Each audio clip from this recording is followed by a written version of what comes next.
먼저 코로나19 백신 접종과 관련해서 최근 일부에서 유효기간이 지난 백신을 접종하는 일이 발생함에 따라 이를 방지하기 위한 대책을 먼저 설명드리겠습니다.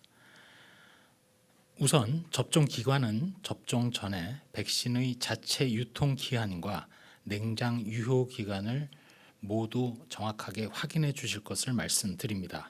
위탁 의료기관은 냉장 상태의 백신을 배송받고 있는데 화이자 백신과 모더나 백신은 냉동 상태의 백신을 해동시킨 날로부터 각각 31일, 30일까지 접종이 가능합니다. 정부에서는 유효기간이 지난 백신 접종을 위해서 다음과 같이 세부적인 대책을 실시합니다.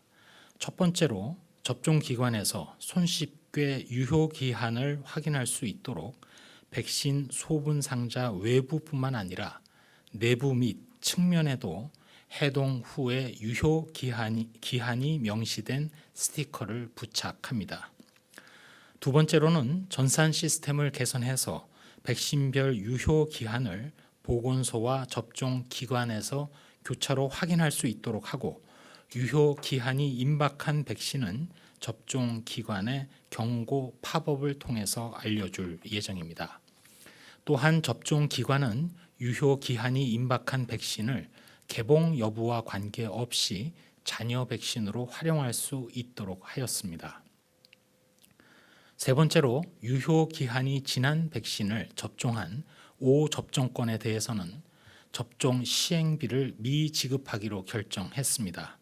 또한 지자체로 하여금 5접종한 접종기관을 대상으로 경고, 위탁 계약 해지 등 행정조치를 취하도록 하였습니다.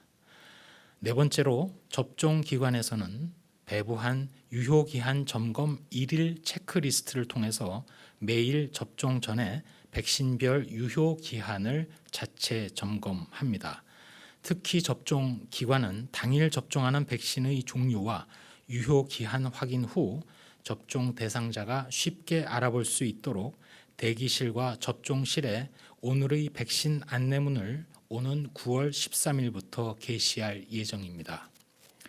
그리고 유효 기한이 지난 백신을 접종한 경우에 대해서는 최소 접종 간격을 준수해서 재접종을 실시합니다. 다만 5접종 여부가 불확실한 경우에는 재접종을 권고하되 접종자가 거부하는 경우에도 접종역 자체는 인정하도록 하겠습니다. 다음으로는 코로나19와 관련된 임상 연구들에 대한 내용들입니다. 먼저 후유증 연구입니다. 질병관리청 국립보건연구원 산하 국립감염병연구소에서는 코로나19에 따른 체계적인 대규모 후유증 연구를 추가로 추진합니다.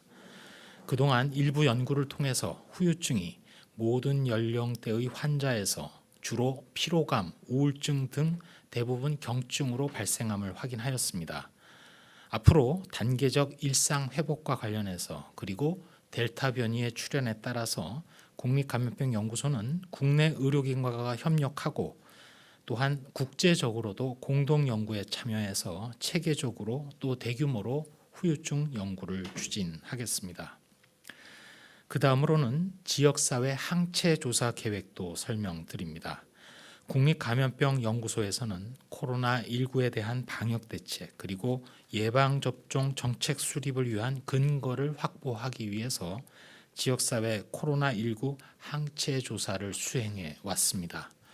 이번에는 대한적십자사와 협조하여 전국 17개 시도의 헌혈자를 대상으로 코로나19에 대한 특이 항체, 즉 백신 접종으로 인한 항체 형성과 보유율을 체계적으로 조사할 계획입니다.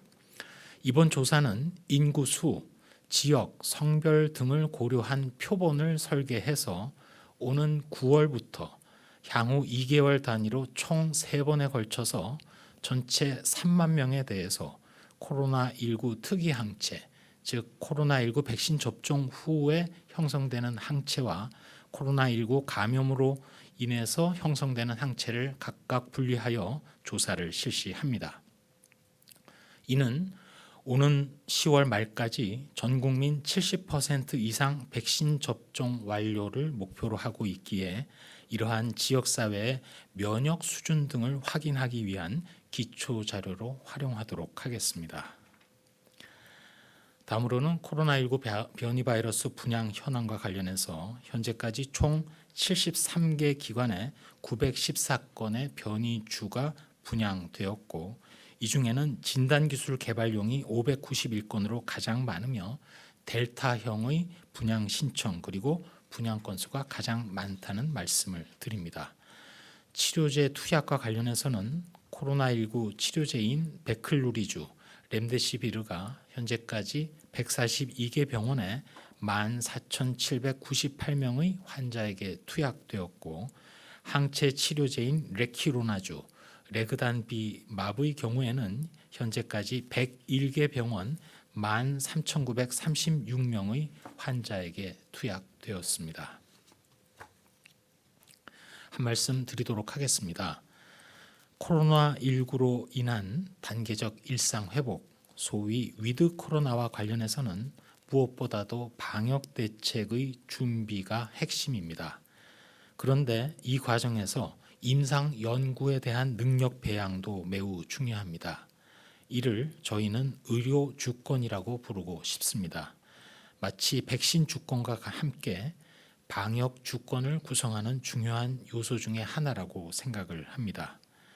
국립보건연구원에서는 국내 신종 감염병 대응 연구와 관련된 컨트롤 타워인 국립감염병 연구소를 중심으로 말씀드린 의료 주권을 위해서 다음 3가지 능력을 갖추도록 노력하고 있습니다.